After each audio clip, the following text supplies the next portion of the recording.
Damn it. ఏంటిటా కుండబద్దలు కొడతా అట్ట.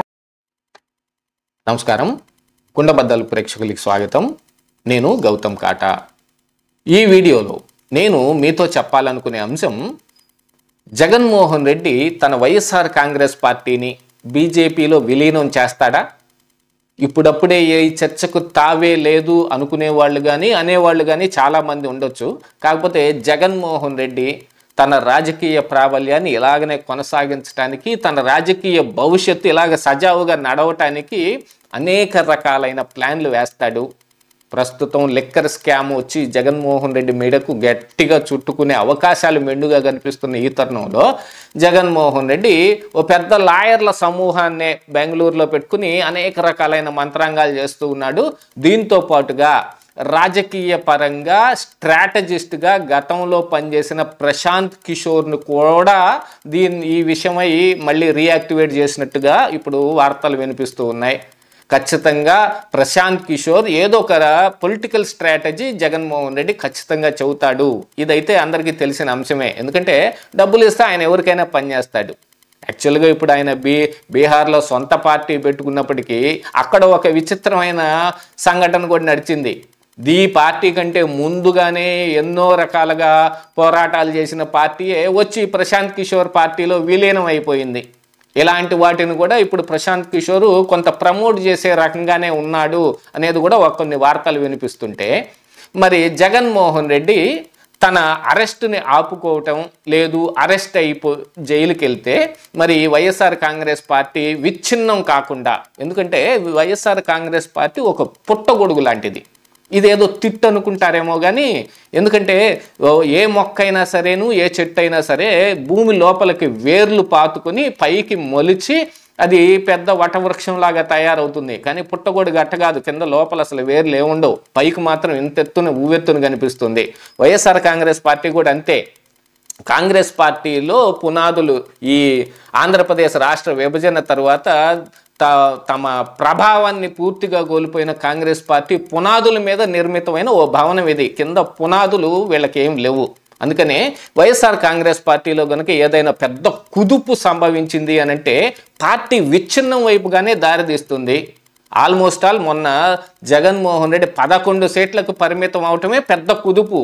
మరి వైఎస్ఆర్ కాంగ్రెస్ పార్టీలు ఇప్పుడు ఈ రోజున మాట్లాడటానికి మనుషులు కూడా లేని పరిస్థితి అయి కూర్చుంది. మరి దీంతో పాటుగా జగన్మోహన్ రెడ్డి జైలుకి వెళ్తే వైఎస్ఆర్ కాంగ్రెస్ పార్టీ నడిపేది ఎవరు? భారతీ రెడ్డి వచ్చి నడుపుతారా? లేకపోతే వెనక నుంచి సజ్జల రామకృష్ణారెడ్డి లాంటి వాళ్ళు, బొత్స సత్యనారాయణ లాంటి వాళ్ళు మంత్రాంగం నడిపే అవకాశాలు ఉన్నాయా అంటే ఏమాత్రం కనిపించడం లేదు. దీనికి గల కారణం ఏమిటి అంటే ఇది ఒక ప్రాంతీయ పార్టీ, ఇది ఇక్కడిక్కడే ప్రభావం చూపించాల్సిన పార్టీ. కానీ ఈ రోజున ప్రాంతీయ పార్టీల ప్రభావం మొత్తం జాతీయ పార్టీలతోటి ఉన్న అనుబంధం మీద ఆధారపడి ఉంది. ఈ విషయమై నిన్న ప్రసన్న కుమార్ రెడ్డి కూడా బీజేపీ తోటి మనం ఆ రోజే పొత్తు పెట్టుకుని ఉండవలసింది, జగన్మోహన్ రెడ్డి ఒక ఇంత వెనకాటం మూలాన. కాకపోతే జగన్మోహన్ రెడ్డి బయట నుంచి సపోర్ట్ ఇస్తానన్నాడు. దానికి ముందు కూడా ఎన్ని రకాల బిల్లులు తెచ్చినా ఉభయ సభల్లోనూ బీజేపీకి అండగా నిలబడ్డాడు. అయినా కానీ జగన్మోహన్ రెడ్డి పొత్తు పెట్టుకోవడానికి వెనకాడాడు బీజేపీ తోటి. దానికి గనక కారణం ఏమిటంటే మరి Muslim minority vote, Christian minority vote దూరం అయిపోతుందేమోనని భయం అనేదాన్ని ఆయన అభివర్ణించాడు.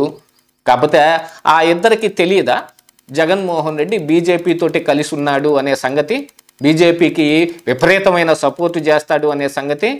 బీజేపీకి మొన్న కూడా బయటపడ్డ అంశం ఏమిటి? ఈ వక్ఫ్ బిల్లులో జగన్మోహన్ రెడ్డి ఆడిన పెద్ద డ్రామా కూడా బయటపడిపోయింది. అంటే ఇక జగన్మోహన్ రెడ్డిని ఈ ముస్లిం మైనారిటీ ఓటు కానీ, క్రిస్టియన్ మైనారిటీ ఓటు కానీ ఏ రకంగా చూస్తారు అనేది కూడా ఇక్కడ మనం ఒక దృష్టిలో పెట్టుకోవాల్సిన అంశమే. దీంతో పాటుగా మరిప్పుడు జగన్మోహన్ రెడ్డి వచ్చి విలీనం చేస్తానంటే బీజేపీ చేసుకుంటుందా? మరి ఇక్కడ టీడీపీ జనసేనతోటి కూటమి గట్టి ఉండటం ఏ రకంగా చూడాల్సిన అవసరం ఉంది అనంటే, నరేంద్ర మోడీ ఎవ్వరికి ఒట్టేసి పెట్టడు. ఎవరితోటి సజావుగా మేము ఇదిగో వీళ్ళతోటే అని చెప్పటం ఏమీ ఉండదు. వాళ్ళ రాజకీయ అవసరం కోసం ఏమైనా చేస్తారు. మొన్ననే బయటపడిన అంశం ఏమిటి? 2024 ఎన్నికల్లో టీడీపీ జనసేనతో పొత్తు పెట్టుకోవటం కంటే ముందుగా జగన్మోహన్ రెడ్డిని వాళ్ళు ఎన్డీఏలో చేరమని అడిగారు. జగన్మోహన్ రెడ్డితోటే పొత్తు పెట్టుకోవడానికి వాళ్ళు తయారయ్యారు అనేది కూడా తెరపైకి వచ్చింది.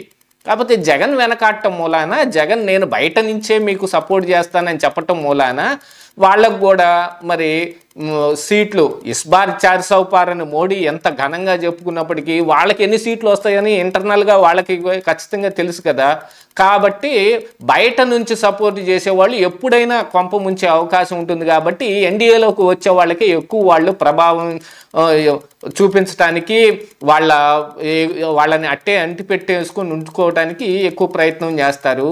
దానికోసం మరి చంద్రబాబు నాయుడు కూడా చాలా ముందు నుంచే మేము ఎన్డీఏలో చేరడానికి సిద్ధంగా ఉన్నామనే సంకేతాలు కూడా పంపించాడు.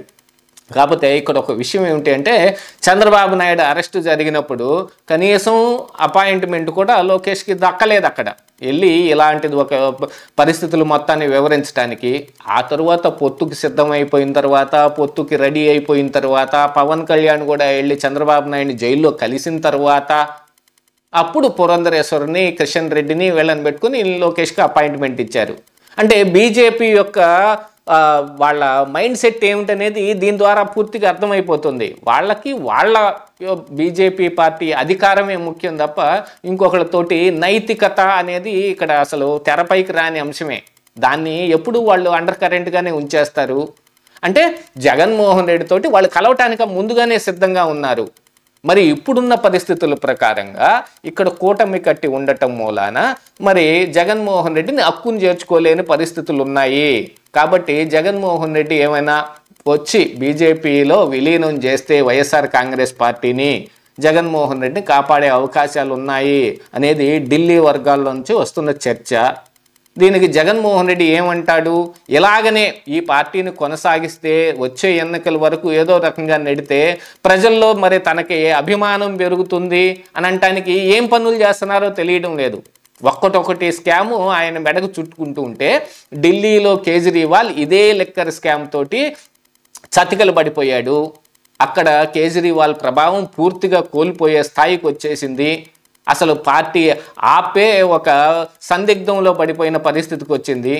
కాకపోతే అక్కడ మరి ఆపుని అంటి పెట్టుకుని ఉండగలిగిన నాయకులు ఉండటం వలన ఇంకా ప్రతిపక్షంలో నడపగలుగుతున్నారు అనేది తెలుస్తుంటే, ఇక్కడ వైఎస్ఆర్ కాంగ్రెస్ పార్టీ అయితే ఏం లేదు, ఇక్కడ ప్రభావం లేదు. ఉన్న 11 మందిని అసెంబ్లీకి కూడా వెళ్ళనివ్వటం లేదు. జగన్మోహన్ రెడ్డిని తీసుకుంటున్న నిర్ణయాల మూలాన పార్టీని వదిలిపెట్టి వెళ్ళిపోయే వాళ్ళు ఎక్కువైపోయారు. దీంతో పాటుగా మరి తెలంగాణలో కూడా బీఆర్ఎస్ పార్టీ కూడా బీజేపీలో విలీనం కాబోతుందని వార్తలు వచ్చాయి. అంటే అప్పుడు కవిత అరెస్టు, ఆవిడ బెయిలు, ఆవిడ బయటకు రావటం అనే అంశం మీద ఇది చర్చ నడిచినప్పటికీ బీఆర్ఎస్ పార్టీ అయితే తెలంగాణలో ఇక్కడ వైఎస్ఆర్ కాంగ్రెస్ పార్టీ కంటే ఎక్కువ ప్రభావమే చూపిస్తూ ఉంది. అయినప్పటికీ కూడా అక్కడ Congress party, BRS party, BJP party వీటి మధ్య జరుగుతున్నప్పటికీ ఆంధ్రప్రదేశ్ రాష్ట్రంలో వచ్చేటప్పటికి ఏం జరుగుతుంది?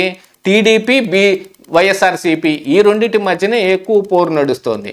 అంటే ఇప్పుడు వైఎస్ఆర్ పార్టీని తమలో విలీనం చేసేసుకుని తాము వైఎస్ఆర్సీపీని బీజేపీగా మార్చేస్తే ఇక్కడ ఏమవుతుంది? ఒక జాతీయ పార్టీ ఇన్కార్పొరేషన్ జరుగుతుంది. కాంగ్రెస్ పార్టీ లేదు, అది మళ్ళీ తిరిగి వస్తుందనే అవకాశమే కనిపించటం లేదు. మళ్ళీ ఇక్కడ మరి ఒక నేషనల్ పార్టీ రావాలి అని అంటే మరి వైసీపీ బీజేపీగా టర్న్ ఆఫ్ అవ్వాల్సిన అవసరం ఉంది. దానికోసమే వాళ్ళు కూడా ఎక్కువగా బీజేపీలో విలీనం చేసుకుంటానికే ప్రయత్నం చేస్తారు. జగన్ని కాపాడాలంటే ఉన్న మెయిన్ ఆప్షన్ ఇది ఒక్కటే కనిపిస్తోంది. జగన్మోహన్ రెడ్డిని పూర్తిగా ఇరాడికేట్ చేస్తే తర్వాత టీడీపీ కొంప ముంచితే ఏం జరుగుతుందో తెలియదు అనే దాంట్లో బీజేపీ కూడా దీనికే ఎక్కువగా ఓటు వేసే అవకాశం ఉందనేది కూడా ఇక్కడ రాజకీయ విశ్లేషకులు చాలామంది చెబుతున్నారు.